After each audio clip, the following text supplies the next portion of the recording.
Hey, it's Travis. Too many camp directors run just on gut feel. Our free Resilient Camp Blueprint Diagnostic is your dashboard for resilience. Take it today at camp.mba/Travis. Again, that's camp.mba/Travis. Today, we are excited to share a conversation with Jalisa, who took on the challenge of running in-person overnight camp during the COVID-19 pandemic. Through her creative and innovative style, she led her team to beat the odds and flourish. There were challenges and pieces of the puzzle that were beyond her control, that they overcame each day with success and pride.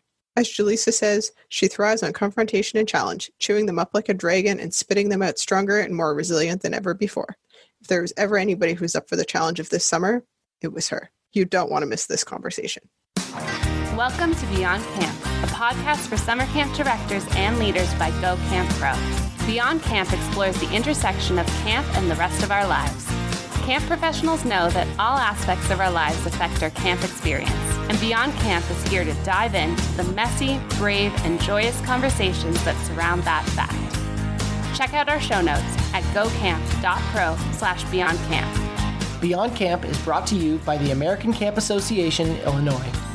Sending thousands of children from economically disadvantaged households to camp and providing intentional services and programs to today's diverse camp professionals is at the core of the American Camp Association, Illinois' mission.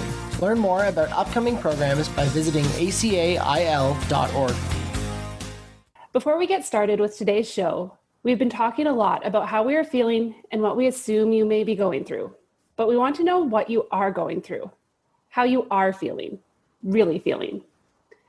You can send your thoughts to Beyond Camp at gocamp.pro, and we will discuss it live on a new segment coming soon. Welcome to Beyond Camp, where we explore the intersection of camp in our lives. For too long, camp professionals have referred to camp as being in a bubble, and we are here to burst that bubble. We know that camp intersects with every aspect of our lives, and we're excited to delve into those. We're your hosts, Rachel Kent. My pronouns are she, her. And I'm Cassie Bloy. My pronouns are also she, her. And we are here to go beyond camp with you. As a reminder, please subscribe to this podcast wherever you find your favorite podcasts, and be sure to check out the show notes at gocamp.pro/beyondcamp. Now, let's get started. We're thrilled today to be hosting a conversation with Jalisa Danhof, who is an innovative and progressive camp pro and director at Camp Newaygo, an all-girls sleepaway camp in northern Michigan. She's also a committee member of Buckeye Leadership Workshop, the chair of the National American Camp Association's EPIC, Emerging Young Professionals in Camping Group, and was the Jack Weiner Leadership Award recipient from ACA in 2017. Welcome, Jalisa. We're so excited to have you. Hello. Thanks for having me. I can't wait to talk to you both. You've had an exciting summer because you ran in-person programming. Yep. It was great. We just finished 7 weeks of in-person program this past Sunday on August 3rd. Yeah. Oh, that's fantastic. So you, that would be a typical summer for folks, but this is a brand new thing, or a very unique circumstance for a lot of people this summer who aren't running in-person programming. So we're really excited to hear about that. We'd love to hear about your journey into full-time camping. Sure. So I started in Florida 4-H camping as a young camper. I won a scholarship in the 4th grade after winning a speech contest, and my prize was a trip to summer camp. And that first week of camp, I was like, this is it. This is what I was made for. I have peaked. This is everything I want to do. And in my 5th grade yearbook, when you got to pick, like, what do you want to be when you grow up? My little future career is written as camp director. And I was like hook, line, and sinker from then on. So I worked at my home camp until I was in my early 20s. I got a degree in camp administration from Florida State University. And then I presented at an ACA conference out in California in 2011, thinking that no one would come to my session. I was a really young, new graduated student. I had like a packed room, was super nervous. And in that session was then the executive director at Camp Newaygo. And afterwards, I jokingly was like, and I'm headed to grad school this fall because I'm poor and we're in a recession unless somebody wants to hire me. And then Jane, our executive director, said, hey, have you ever thought about moving to Michigan? I was like, no, where's Michigan? Is that up north somewhere? And I'd never seen snow, like never lived up north. And I thought I would come to Camp Newaygo, work a couple of years, and then like bounce to another camp, kind of like, you know, you try to find your spot. And I got here and I was like, nope, this is perfect. I'm in for they'll carry me out in a stretcher. This is perfect. And so just absolutely loving Camp Newaygo. And so this is my 10th summer here. Wow, what an incredible journey. And kind of sounds like the dream journey for a lot of people to just be able to say to a room of camp pros, like, hey, I'm looking for a job. Who can help me out? So congratulations. That's fantastic. Um, so you said that you ran in-person programming. You've had 2 days to rest, so I'm sure you're fully recovered and ready to dive into this conversation here. Can you tell us about the decision and walk us through a little bit the process for your organization through the period of uncertainty that led you to in-person programming? It was really tough. And I definitely want to start the conversation by commending any camp that decided to cancel. I think there was a lot of negativity early on within our industry of, if you do run, here's all this judgment. If you don't run, here's all this judgment. And I think we all need to get to a place beyond this where we continue to do what we've always done as an industry, which is support each and every site, each and every program, knowing that everyone's coming to this with different backgrounds, different challenges. And so I want to commend all of my friends that didn't run camp and felt it was the safest decision for them. For us, we started having the conversation in March, basically, as soon as we got back from the ACA National Conference this year, which seems like bizarre looking back that we were all in like San Diego and fine, and everybody was in a big group and like, you know, yay, Michael Brandwine, everyone was A-okay.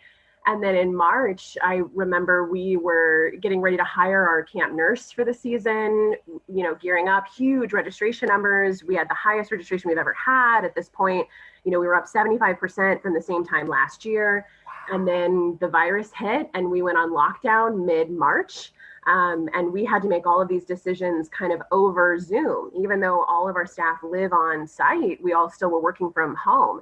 And so we would have meetings out on my lawn, like in this like big field spread out and over Zoom to make this decision. And I think what it came down to is we had all of these like worst case scenario options. And in our worst case scenario, even the worst case scenario still involved in-person program, but just for a group of 20 girls. And it was going to be like just me running it. And for us, that was kind of central that we didn't, even if we hadn't gone for in-person programming, we would have canceled altogether. We would not have done like a paid virtual option. We might have done some free virtual stuff. But part of our decision really rested with the state of Michigan and trusting those officials to make a decision that would be in our best interest. And if they had said, you can't run, that would have decided it for us. But we felt like as long as they said you could run and here's how to do it safely, we were up for that challenge. That's fantastic. And I just want to touch on a couple things you mentioned there. One was that you said, you know, that you have a lot of respect for people who canceled or people who chose to run. And I think it is really important that as an industry, we recognize that everybody has the child and the camper at the center of all of our decisions. Like, that's why we do this. None of us would do this to ever harm one of our campers. And we need to understand, you know, we've said this before, we're all in the same storm, but different boats. Yeah. The circumstances are so different, even, you know, like town to town, province to province, state to state, et cetera. And so we really need to keep that in mind. And so this certainly isn't a space where we're passing any judgment on folks who wanted to run or folks who canceled or who went virtual. We're grateful for anybody who's engaging with kids during this challenging time in a safe way. And secondly, I love how much direction that you took from your state and from your government, because I know we've often said it's really important that you're following whatever directives are set out to ensure that folks are operating safely. And part of what makes us unique is we're an independent, not-for-profit camp. So we have a parent organization called True North Community Services. We used to be a YWCA camp, and in 1995, camp was going to be sold for like waterfront mansions, and alumni physically like stood in front of bulldozers to keep camp from being logged, and in about a 2-week period raised up enough money to buy back Camp Newaygo from the YWCA.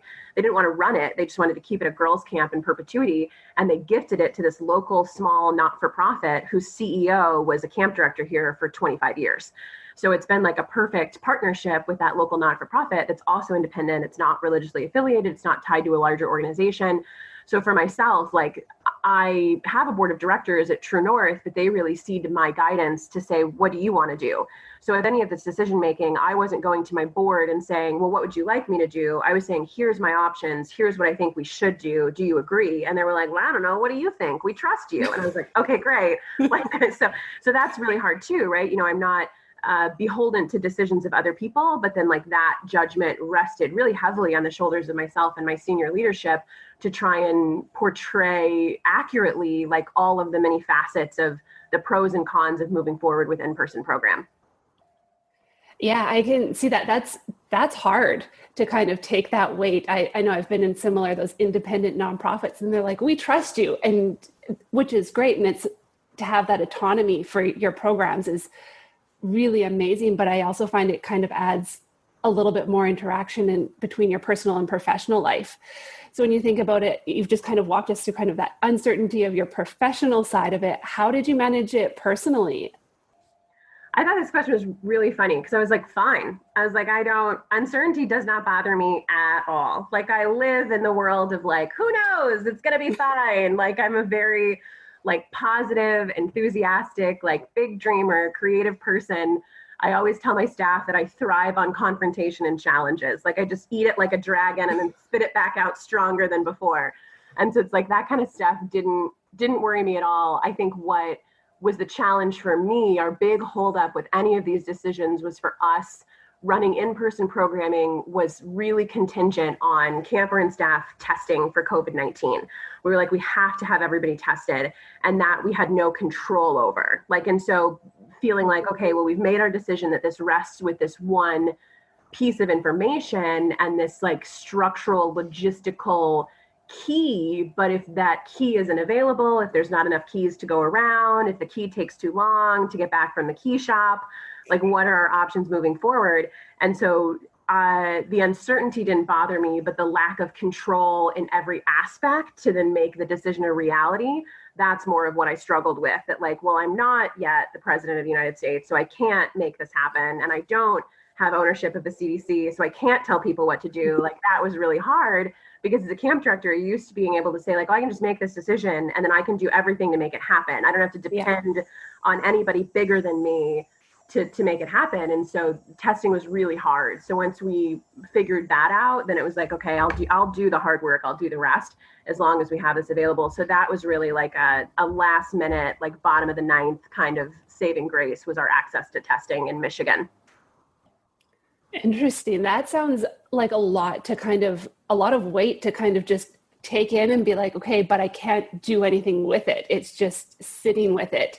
Did that like cause you any additional personal stresses, or just kind of, did you eat it up and spit it back out? No, it was fine. It was more so like frustration of like, why aren't I in charge? Like if I did this, it would be so much more efficient. Everyone would be so much happier and motivated. Like we'd all work in harmony. Like, can I have your job for a bit and fix what I need for my job? And then I can come back to my job and do that. Like, that's more of the like unhealthy attitude that I took when dealing with others outside of my immediate institution. But we made it through, and everyone I talked to was very helpful. And I think when you explain to them what you're trying to do with summer camp, that's even if they haven't experienced summer camp themselves, like it's such a wholesome model for like everything that's good in the world, that it's a really like uniting force. And I have never met a person that thinks that like summer camp is a bad idea. Like not necessarily in light of COVID, but like in general as a concept for humankind, everyone's like, yes, this is lovely. And so people really wanted to help us and wanted to work towards that. So yeah, the uncertainty wasn't a problem, but the lack of controlling all of the steps to get to the decision once it was made, that was challenging. Interesting. I really like that. That's kind of how you frame it, as more of a challenge versus a struggle or a problem. Gives it more of a way that you can overcome that challenge with time, even when it is out of your control. So you're in programming, like that's a lot to take on, especially this year. Do you think running in person and then having a global pandemic affected your identity in any way? And like how you view yourself? For me, it didn't. You know, it allowed us to do some different things that we've not been able to do before. So some changes that I'd always thought like, oh, this would be a really cool twist on this tradition, but this tradition is so sacred, you can't touch it. You know, it's got to be done the same way. And so a lot of surprises happened within our program. So I think my identity within the staff has always been one to push boundaries, to bring new ideas, to be open to feedback. And I think I continued within that. I think the hardest thing for me is I'm someone who likes to be out and about. I like to interact with campers. I like to be close within the program and make sure that I'm supporting everybody, and just constantly having to remind myself to do that at a safe distance, to have conversations outdoors. It made me plan things out and be less spontaneous, which wasn't the most like fun way to live summer, to have to be so planned and so like logistically perfect so that there weren't any, crosshairs or any two people in one space. But I don't feel like my identity as a professional or my personal identity was like sacrificed. I looked at it as, if this risk pays off, I'll come out of it stronger and more resilient. I think it's fascinating how you described yourself in your relationship with your staff, is that you thrive on like confrontation and challenge. And so that must have been a really neat way to lead your staff through that. And so that must have really aligned well, it sounds like, with how your staff already identified you and how you saw yourself fit within the team there. They're definitely a group of like strong, passionate women. And I think if you can, like Simon Sinek always says, if you can unite everybody behind your why, like they will work blood, sweat, and tears. It's not for you, it's for the why. And so like, if you go out not saying, hey, do this for me, this is all for me, if you do it and say, I'm doing this because I care so much about these kids and this experience, they're here for it. So I wasn't worried about the staff committing to quarantine. I wasn't worried about the staff cleaning toilets in front of every camper, wearing their masks when I told them to. All of their questions were more so, how do we do this? Can you show us the logistical pathways? Give us the guidelines, tell us what to do, and we'll follow it to the end of the earth. And they really did. So you have to have a lot of trust in your staff. And we're lucky to have such a passionate group that works for us, but not everybody was able to commit to that. And so we had an overage of staff, and we were able to lose some who couldn't make the commitment or who have health risks. And that was really hard. But I'm grateful for everyone who worked really hard, and those that couldn't be here were still supportive of the path that we took, because it was benefiting the kids, because it was for the greater why. It wasn't for our own benefit. And when we made the decision, something that was really hard early on is we said, let's take finances out of this decision making. Like, we're not going to base this decision on finances, which we're lucky enough to be able to do at Camp Newaygo, and not everybody is able to do that. But we said, okay, if finances aren't the concern, if we're doing this based on the mission, how do we move forward? So I think we had good leadership this summer. I think the staff were super on board, and it took an army to make it happen. Yeah, that's fantastic. And I love that you mentioned that TED Talk. I was actually just watching it earlier this week for a course that I'm taking. And so we'll drop that TED Talk into the show notes, because it's fantastic and so powerful for camp. Once you can all get behind the why and the reason of why you're doing it, it's much easier to get folks on board and into doing the things that are less than ideal, like cleaning toilets far more frequently than usual. So here at Beyond Camp, we like to dive into the tough stuff, we like to say, and get a little bit vulnerable. So if you're willing to share, we would love to hear what caused you the most stress this summer. And let's start with, like, professionally speaking. You've named a lot of things that sound quite challenging. What caused you the most stress? I think it's a big one. For me, I thought, if we run in-person program and there's an outbreak here at this camp, and this not only tanks Camp Newaygo and our organization goes down with like me as the director, it also tanks my career in camping forever. Like, I'm not going to be able to go work at another camp because they're going to ask me, where did you work before this? I'm going to say, oh, that camp that had a COVID outbreak and I didn't handle it well. You know what I mean? So it was like the worry not only of my current organization, but any future prospects of like, am I tying myself to this? And if this is the stake I burn on, how long do I burn? Like that kind of a pressure. Just fine. Wow, that's so much. Yeah, so much to grapple with. And those are things that I had never considered. And I say that because here in Ontario, the decision was made by the government that overnight camps wouldn't run. So I hadn't considered my professional career if I did run camp and things took a turn. And that's not to say any camp that's dealt with a struggle. That's not to say that any of those staff members wouldn't be fantastic hires in the future. By all means, I don't want to pass any judgment on any camp that's dealt with the struggle. I can't imagine being in their shoes. But that was the worry for me of, I can imagine that this question for camp professionals is going to come up on future interviews.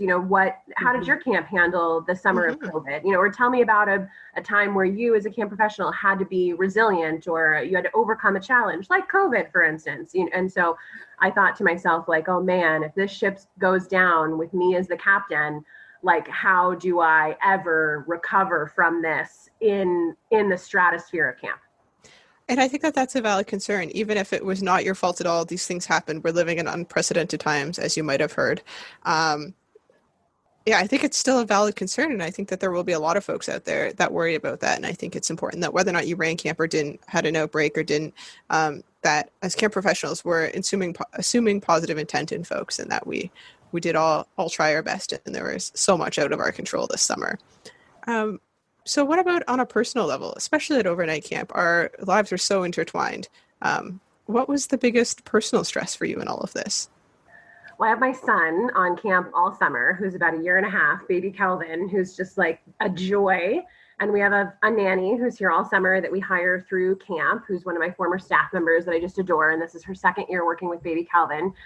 And last summer with him as, a young baby, I was used to him going to any staff member he wanted to and really encouraging him to be in lots of program spaces, to get out and about.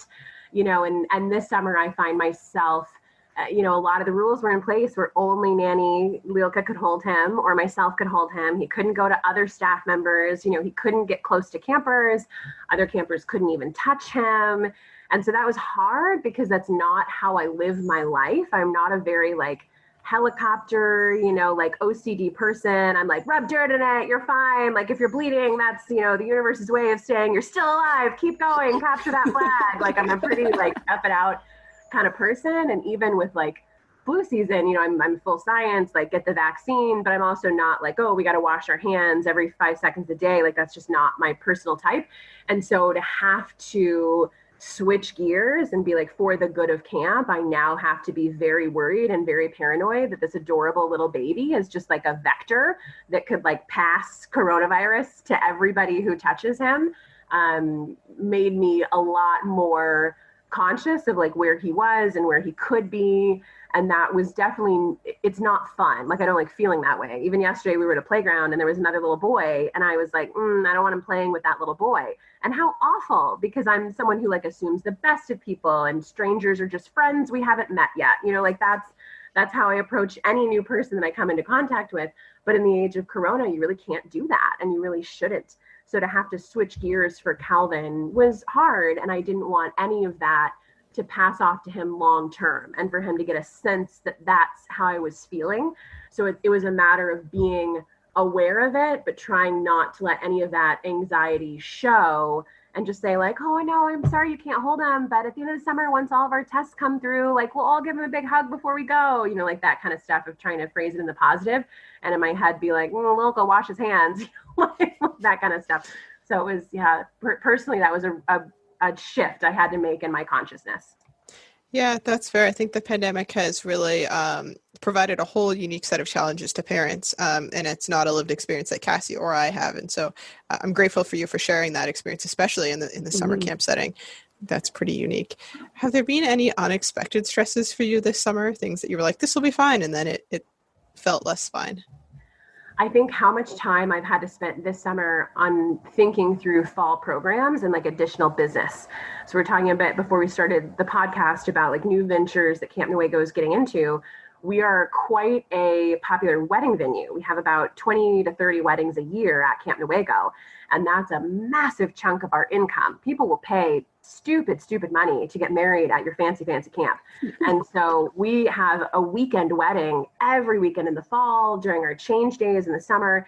And under Michigan restrictions right now, rightfully so, you can only have 10 people indoors as part of a wedding setting. Well, no one wants to get married with a guest list of just 10. That's not the dream wedding that they've all had. And so to be a good business, we're shifting all of those reservations to 2021 or giving full refunds, which is a massive hit for us. So then it's a matter of well, then what can we do safely to bring in business? So trying to think through new ventures, trying to update website pages, trying to get information out there, and then suddenly shifting and being now I'm going to go run Gold Rush. So I got to go quick, get my costume from the costume closet, and then I'll come back and set up that Spanish immersion session in Ultra Camp again. It's just, I'm used to in the summer being able to focus on the here and now and having everything for the fall set before I go into the summer season. So it's just a few update emails to user groups and then transitioning to outdoor ed and our weekend weddings. And it's very consistent in the fall, and I know what to expect. And now the fall is wide open weekends that we suddenly are pressured to fill for income, but no one wants to book anything because everyone's scared to go out and be with other people. So it's this big challenge of what do you do? So trying to brainstorm new business while also running like evening programs and like like zip line is just like, it's like you're trying to work your right and your left brain at the same time. And it was definitely a challenge and caused stress. Yeah, for sure. Yeah, that's wild. That must be so stressful because like I feel like in the summer I have the capacity for the summer, like you said, like the here and the now, and not a whole lot of energy for anything else, even sometimes for all the tasks I need to complete in that day. So kudos to you for being able to juggle both and switch between that like future mindset and the present as well. Yeah. Yeah, I definitely agree with that. Like that takes a lot of energy and like capacity to do that. And, you know, that's a lot of work to take on. And then to add those extra stresses of personal and trying to manage and balance everything. But earlier you mentioned you made some adjustments and had to be more schedule oriented to make sure your interactions were really positive and safe to your role, to complete your role this summer. Were there any other adjustments you had to make to be successful in your role this summer? So part of this question is interesting because my role changed this summer. So I got promoted to camp director this past year. So what a year to take on the weight of camp onto your shoulders. So my role had already changed in the summer, and that like our executive director, who's still here, who's fully working on donor development and like alumni relations, being in the at-risk category, she really couldn't be on camp at all. And she had already said, you know, hey, like all the decisions are up to you. Like I'm not planning on being here for parent closings when that was going to happen. And I'm not going to really be here for check-in and check-out days. I was like, that's fine. A-okay, that's cool. But now to run like a Corona careful program without any like in-person support other than the executive director being like, you've got it, let me know if you need anything, like that was very different for my role. So being the person that like made all of the decisions, like if there was a decision that needed to be made, I made it and then told someone else what that decision was for HR purposes. Like that's basically how we ran the whole summer. So you definitely deal with like decision fatigue. So by the end of the day, I would get home to my husband and he would ask like some question about like laundry. And I'd be like, no, I don't have any, you've got to make all decisions as soon as I walk through this door because I have no more decision-making like energy left in my body. So that was definitely hard because in a normal summer, the decisions you have to make, the structure of camp is already in place. But even for us, we were living through these changes. You think going into camp, I'll map out like every possible scenario, and you do to like a concept, but then you're confronted with situations you didn't expect to have to recover from. So as an example, like my staff were required to quarantine on site all summer. They could not leave camp at all. Well, several of my staff had cars and they were getting a little stir crazy. So they would ask like towards the end of the summer, hey, can we just drive around the lake? Like my car is here. Can I take 4 people and we just get in the car and we drive around the lake? We won't get out of the car. We'll park it back at the bog house and then we'll walk to camp. What do? Do you say yes? Do you like force the staff to stay on site? Do you trust them to take the car and not get out of the car? Who's going to know if you say yes or if you say no? No one. This is just your decision. It's like, how much of a risk are you willing to take on this one decision? And so it's like that kind of stuff of like, I don't know, like, what would you do? And there's no one to ask. Like, you don't get to turn next to you and be like, I don't know, what would you do? Like, you just got to do it.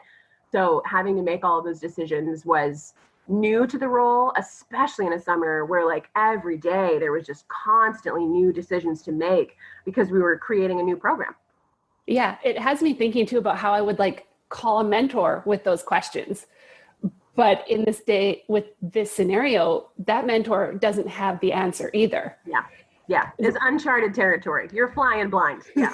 Yeah, like I always like to think back to like, when have I seen this before? Like what patterns can I draw from? And like, who's to say what's a good decision? Because there's no history. We have not lived through this before.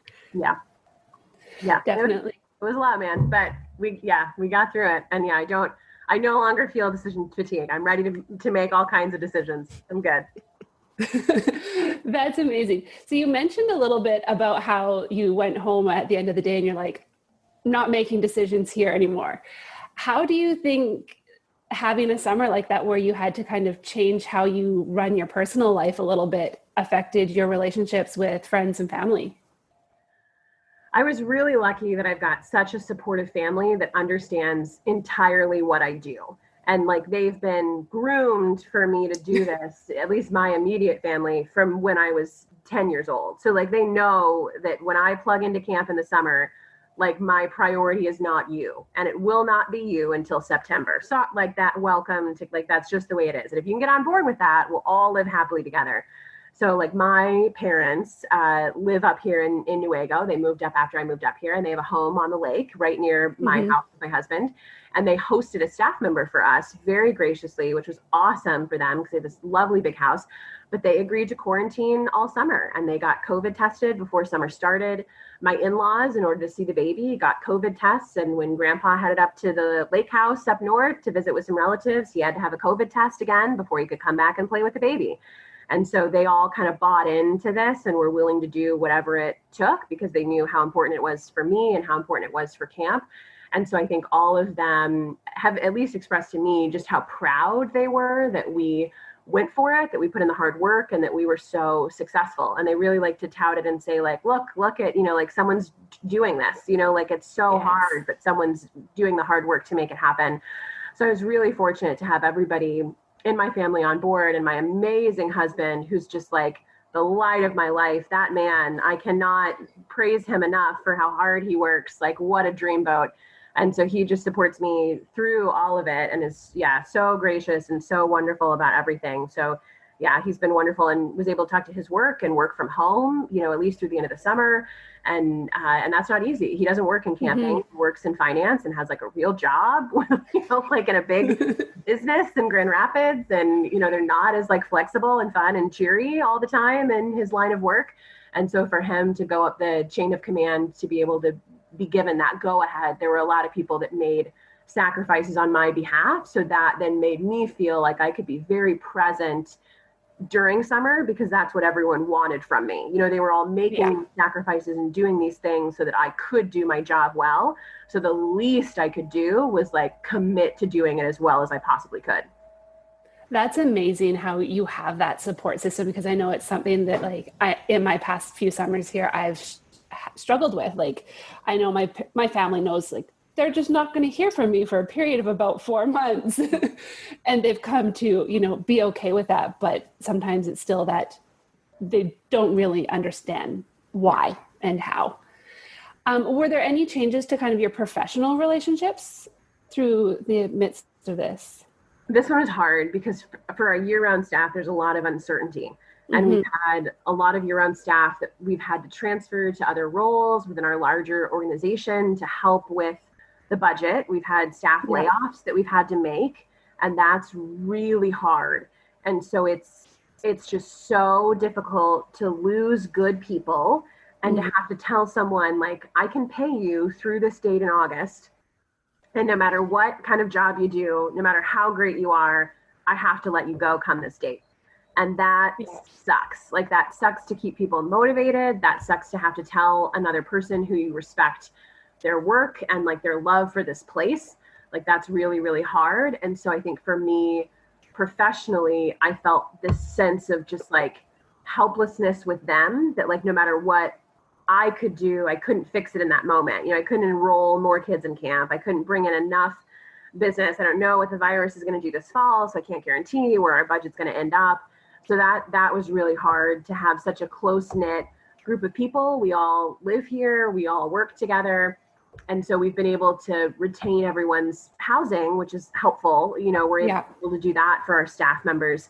But to lose anyone off of payroll and to know they're not going to have a steady income in a time where there's not a lot of jobs on the ACA job posting. And if your camp is facing financial hardships, there's not a lot of other places to look right now. And you just don't want to throw anyone into an economy that's going to chew them up and spit them back out again. And especially when they're really, really good people. So that was hard. And I think professionally for me within the office just made me feel for them and made me appreciate even more how hard they were working, despite like knowing the inevitable. I couldn't imagine knowing an end date was like looming. That would be hard. Yeah. And it's tough. It's like, you'd rather them know than be caught unawares. You want them to have enough notice, to be able to apply for unemployment, to be able to know what they're capable of doing, how long they can stay around, to let them know your big picture view of when you want to bring them back and how that would happen and if it could happen. But then you don't want to have that conversation with them too soon before you have enough information to have that conversation. And then if you have it too early, if you have it before the summer, then the whole summer they're going to be dreading it. So it was definitely between a rock and a hard place with our year-round staff. Wow, and what a challenging place to be in as a leader of those staff as well. It sounds like you handled that with a lot of grace, but it certainly sounds challenging. Jalisa, I'm so grateful for how vulnerable and how open you've been with us so far, and we're so excited to continue on this conversation. We're going to take a short break here for our ad, and then we'll be right back with more with Jalisa. Inequitable access to professional development doesn't only impact the Camp Pro trying to increase their knowledge, but ultimately the children and adults they serve. This is why ACA Illinois is committed to providing free to low-cost professional development programs each year, because every child deserves to attend a camp where their director has the very best training, no matter their camp's financial situation. We know that camp pros always want better for themselves, their camps, their staff, and ultimately their campers. That's why we are so grateful to ACA Illinois for ensuring training and professional development resources are affordable and accessible to all camp pros. During the pandemic, ACA Illinois has been a fantastic resource for professional development for camp professionals during what has been a challenging time for many of us. As we have both shared, we have spent some of this time furloughed or laid off and are grateful to be able to access trainings and resources at an affordable rate as we stay connected to the camp industry. As the summer hits camps harder and in a different way than most, ACA Illinois is committed to ensuring that financial barriers don't hinder access to trainings for staff. They recognize that this summer has presented new financial barriers and don't want those to get in the way of training or professional development. Elevate your camp and your career at acail.org. So, Julie, we really dove into some of your personal and professional stresses before the break. So I'm thinking if you were to look back to March and April when the pandemic was in its early stages here in North America, what piece of advice would you give yourself? Oh, man. I wish I could say you're going to be fine. You're going to survive the summer with no cases. So just do it. That's basically what I would tell. I would give myself a crystal ball and be like, look, you did it. Don't stress. It's going to be fine, like that. But then I don't know if I would have been as vigilant, and then we might have had a case. So I don't know. I think, just encouraging myself to, I would honestly say during quarantine, March, April, and May, those 3 months were more stressful for me as an extrovert than June, July, and August.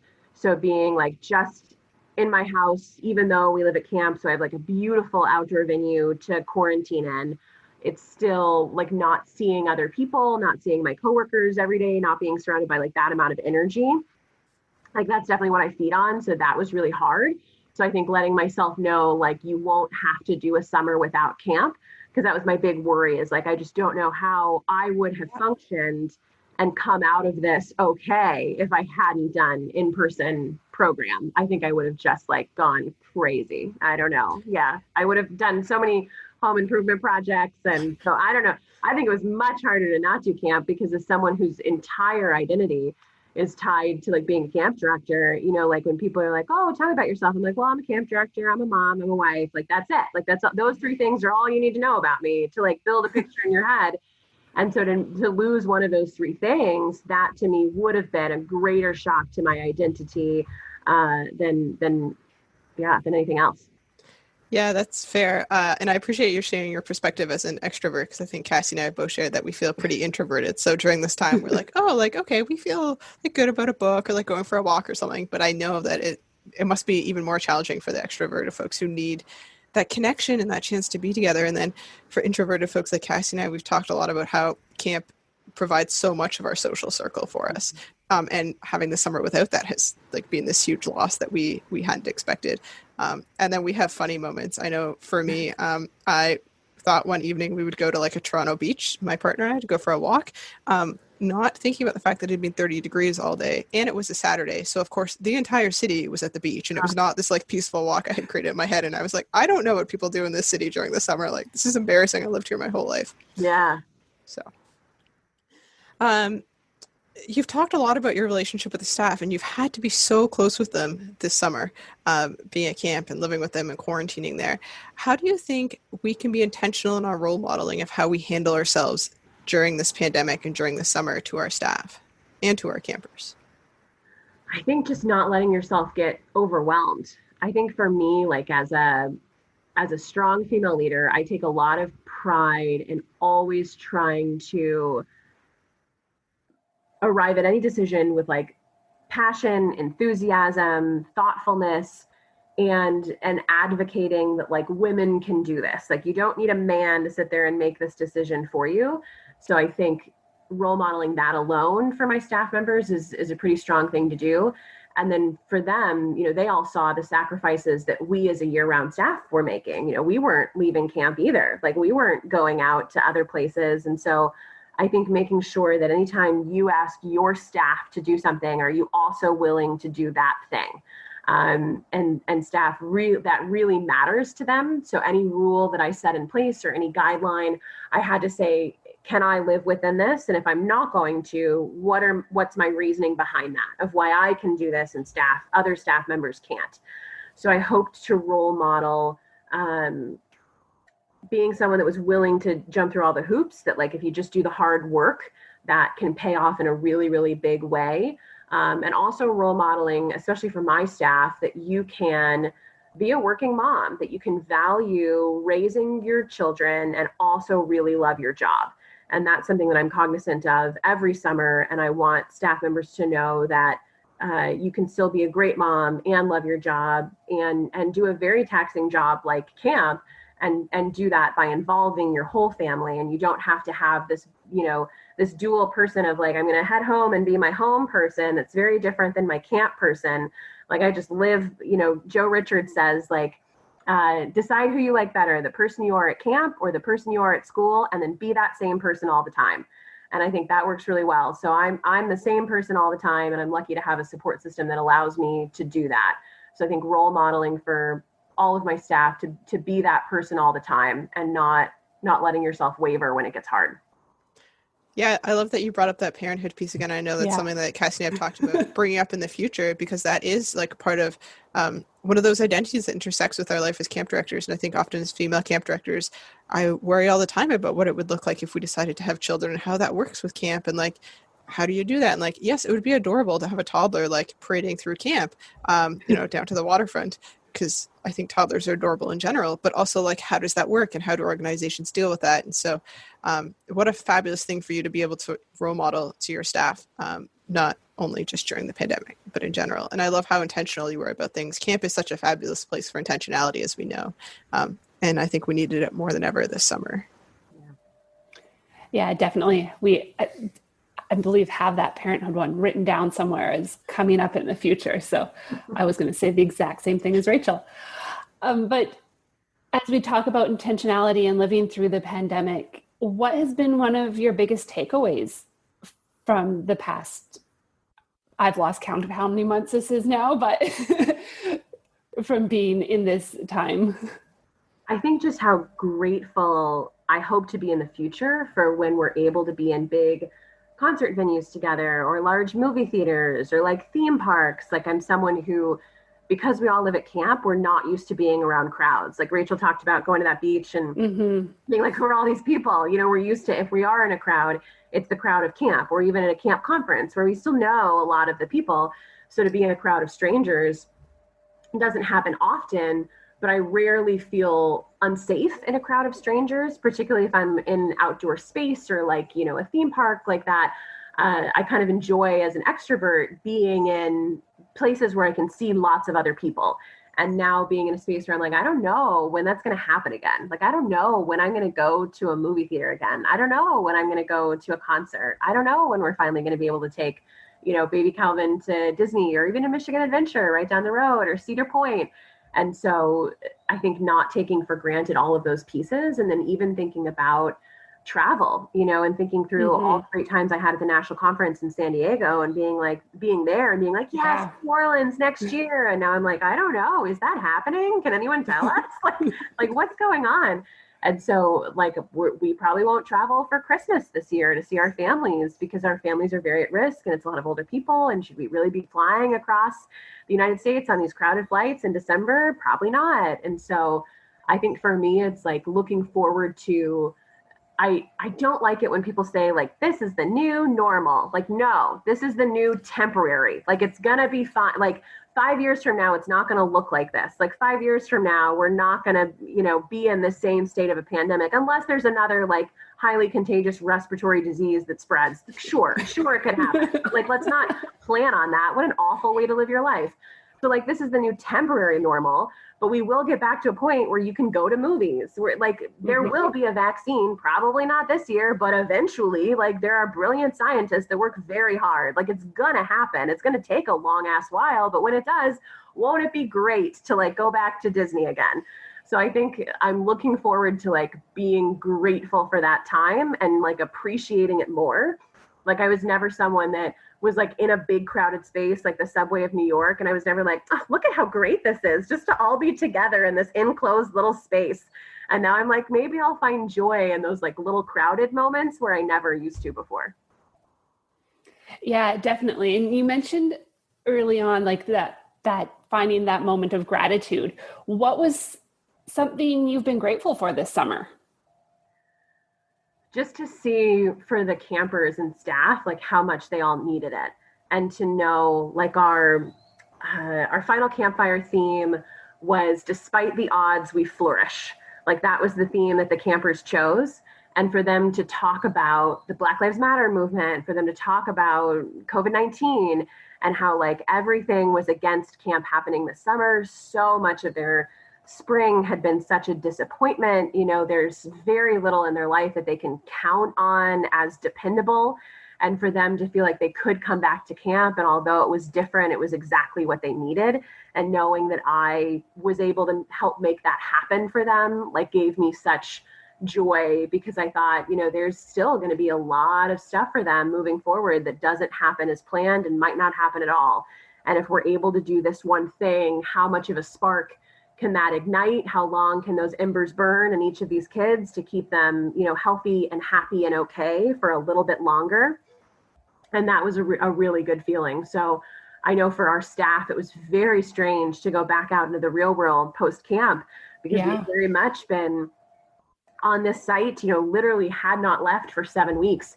And so it was so strange to go out and to see other people. So I think finding gratitude and how safe we made camp feel this summer and that all of the outcomes we hoped to achieve with our campers and with our staff, I definitely think were achieved.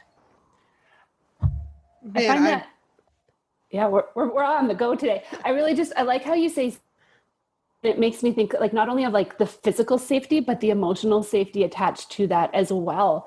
And how we can maybe use what camps who are operating through this time safely physically are managing the emotional safety as well to integrate into our typical camp environment. Yeah, I got goosebumps when you said that, which is why I was so excited to say that, because I think we have lost a sense of safety, and I don't know that we recognize that. But I was watching a documentary the other day, and some people were like shaking hands and hugging, and I like immediately was like, they shouldn't be doing that. But then I was like, excuse me, Rachel, that was like 10 years ago. They were more than welcome to shake hands and hug. But that is weighing on us as a collective trauma. And so to be able to provide that as safe as possible for kids is remarkable. I think that's so important. As we look to the future, as you said, we're going to get past this. The world is going to continue. In 10 years, when you look back on this summer, what do you hope you're going to remember? I thought about this and I thought just the term, like how badass we all were, like just the fact that like we did it, like reading about, like Keystone and them running and they were like, we ran during the, polio and Spanish influenza and we're running now. Like I was like, that's so badass. Like it's, and not to say there's not a huge amount of like planning and preparation and logistics and like purchasing that goes into making all of that possible. But when I was trying to, for lack of a better term, like sell why to still come to camp this summer, we made a whole webpage called It's Still Camp and said, like, here's all the things that are going to be different, but you know what? It's still camp. And one of those pieces on there talked about how it's still going to have the feeling of camp, and how at our 150th reunion, when you come back with all the other alumni and they're like, oh, hey, what years were you on staff? You'll be able to say like, oh, I was there 2019 and Corona summer. I worked the year of Corona. And they're like, oh, no way. What was it like? Because no one else got to see it. And so we talked about, for our staff, like, you're part of this like elite group. They're like, only you understand like what we went through, what we had to do, how it worked. And everybody's going to be so curious, like, how did you make it happen? Like, you know, like, what was the schedule? Did you really have to clean every toilet between every camper? Are you serious? Like, you had to stay with the whole co all summer? Like, what was check-in like? What was checkout like? Like, you're the only people who've seen this. And so that sense of like pride in the sacrifices that you made, but also being really excited to share how like cool it was that we did it, I think is I hope what people will remember, and that they'll be kind of respectfully amazed, at least, you know, because we did it safely, and also really thankful that there were people willing to put in all the hard work to make it happen. I love that. That, I think, is a great spot for us to wrap up today on, you know, take pride in what you do, whether you operate, don't operate, run adapted programming, everything's valuable, and camp will still be camp. So we're going to dive into our recharge stations. Self-care is critical to personal wellness in the good times and the difficult times. It is also something we as camp professionals struggle with. How do you charge your batteries? What makes you feel inspired? Rachel, let's start with you this week. This week, mine is really simple. Decaf tea. I've tried to switch from the like afternoon coffees to just a good cup of decaf tea. I find it's soothing because it's warm, but I can still sleep at night.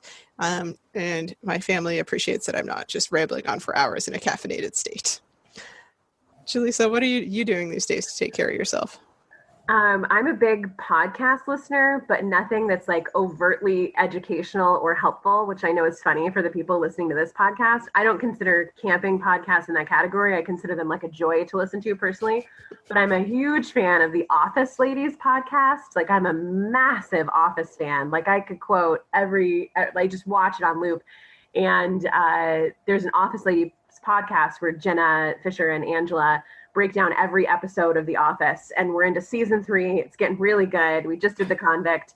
I really cannot praise it enough, and it's just very well done. And so if you're a big Office fan, it's like the next best thing to just watching The Office, but you don't even have to open your eyes to do it. You can just do it while you take a shower or while you nap. It's great. Oh, that sounds really fun. I have to admit, I've never seen The Office, but that might be the best way for me to absorb The Office. And for me this week, I do something with a friend. We call them walk and talks. So we both head out on walks at the same time in our respective time zones and get on a phone call together and connect. So phone somebody and, you know, get out there and do something. Thank you for joining us beyond camp. We hope that you were able to connect and reflect with us as we journey beyond the property lines and bring camp with us. As we wrap up, we want you to be able to reach out and connect with us.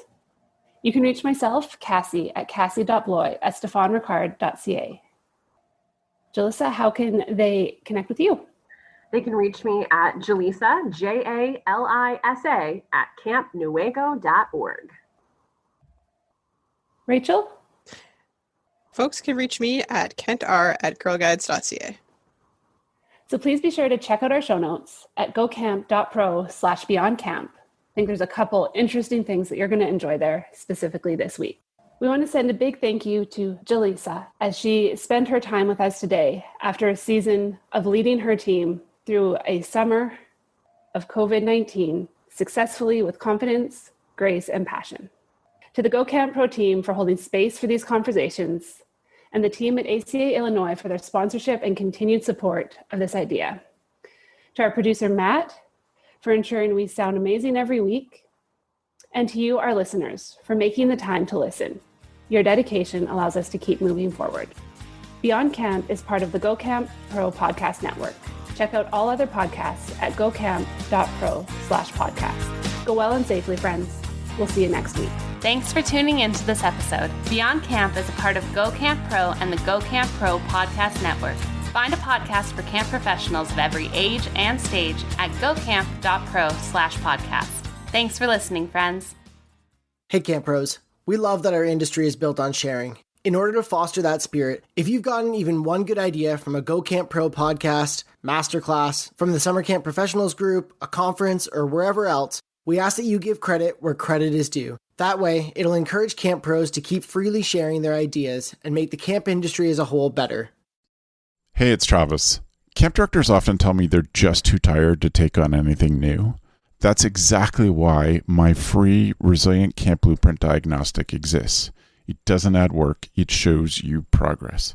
Quick, free, repeatable, you'll know if your systems are paying off without the guesswork. Try it today at camp.mba/Travis. That's camp.mba/Travis.